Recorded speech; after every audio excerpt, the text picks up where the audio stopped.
Olá galera, bem-vindos a mais um vídeo no canal. Espero que vocês estejam bem. Hoje eu vou desenhar este olho hiperrealista, explicando um pouco sobre ele e os detalhes. O vídeo vai estar dividido em duas partes, ok? E a segunda parte vai estar falando sobre outra parte do desenho, explicando outras texturas.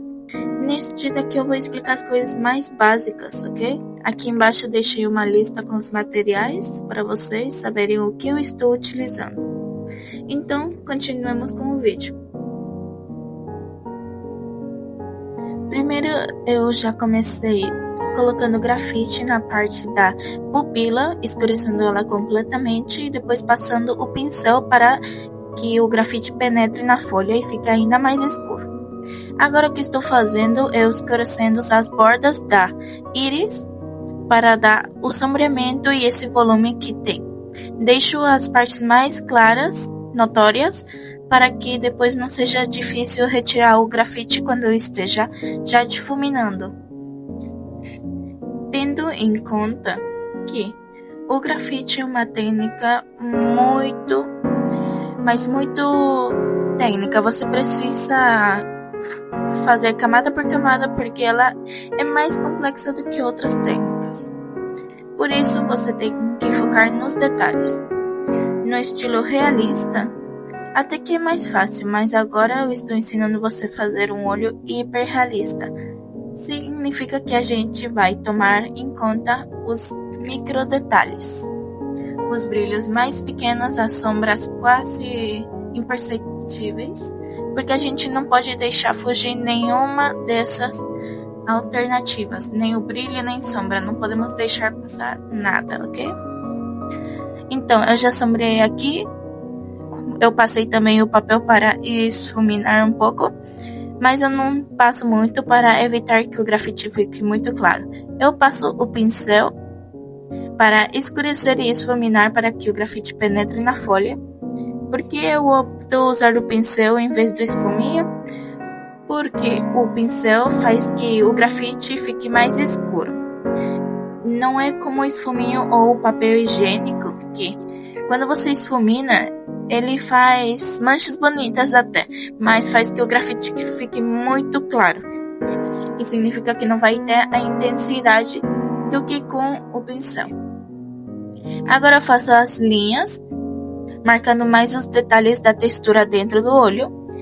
Também passei a borracha monozero aqui, fazendo uns detalhes extras, porque no hiperrealismo você melhora a referência ou deixa o mais parecido possível. Eu aqui tentei melhorar ela, então por isso fiz uns detalhes extras na parte da iluminação. Lembrando que eu também passo o papel higiênico novamente em cima dos brilhos para que os brilhos não fiquem muito intenso e artificial. Os brilhos podem ser feitos com esta borracha verde ou com a monozero.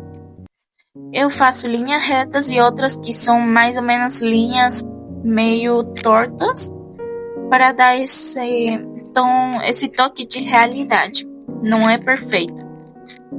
Agora, na parte branca do olho, eu vou escurecer porque, gente, no realismo com grafite, essa parte clara do olho não é branca totalmente. A gente passa um cinza bem claro, que quando você olha de longe dá essa ideia, dá essa simulação de que é um branco.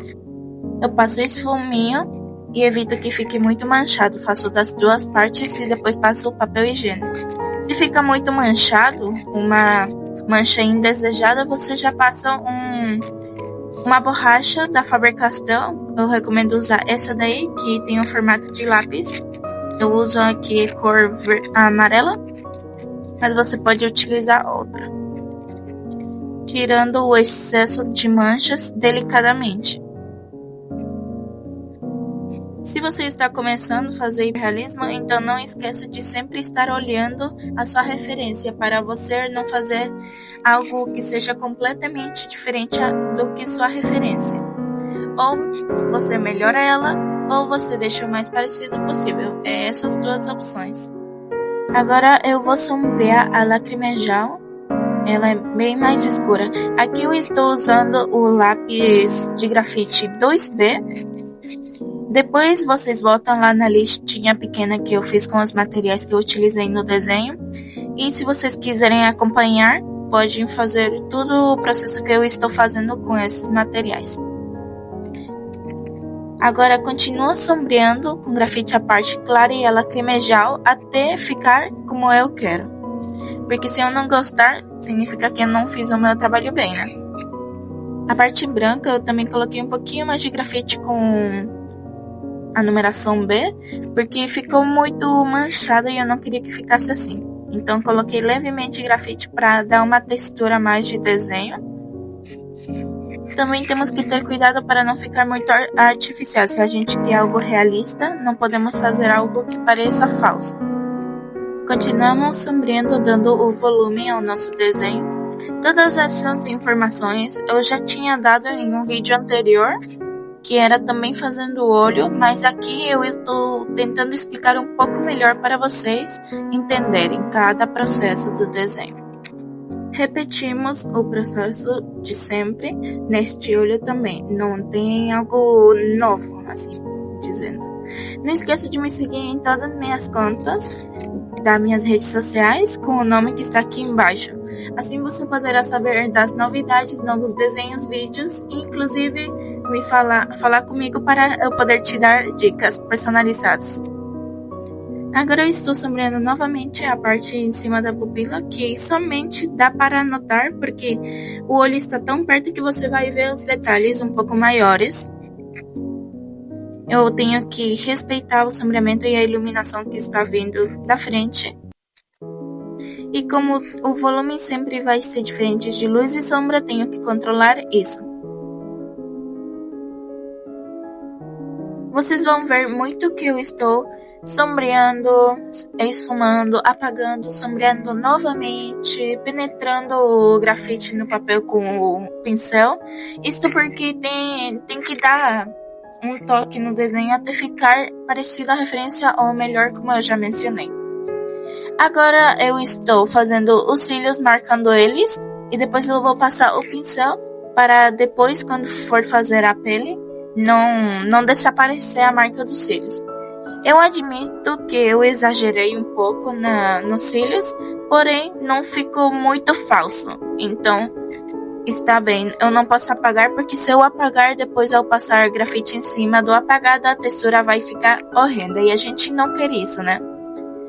Nos cílios você pode usar uma lapiseira da Pentel ou a que você tiver com grafite 2B ou 4B, ou optar por usar um lápis bem afiado 2B ou 4B. Sempre lembrando que os cílios sempre tem esse formato de um gancho ao contrário. O gancho vai para cima, sabe? A parte mais fina para cima e a parte grossa embaixo, porque é onde vem a raiz. Nos detalhes que tem os brilhos dos cílios, etc., a gente vai fazer depois, ok? Agora eu estou usando o lápis 2B, sombreando um pouquinho em cima do párpado para eu não esquecer onde que vão as sombras, e continuamos marcando os cílios. Ali eu tinha percebido que os cílios iam um pouquinho mais longos. Na verdade, a referência não tem tantos cílios, porém, para que não fique uma parte com mais cílios e a outra não, eu decidi fazer em todos. Se vocês estão vendo que eu estou utilizando um plástico no meu lápis, é porque eu perdi o meu extensor. Então, eu estou usando o plástico do refil da borracha Mono Zero, porque você pode utilizar ela como se fosse um extensor. Você pode optar por comprar um extensor ou aproveitar o momento e utilizar esse plástico para alongar o teu lápis, que já está pequeno, que ajuda bastante, tá?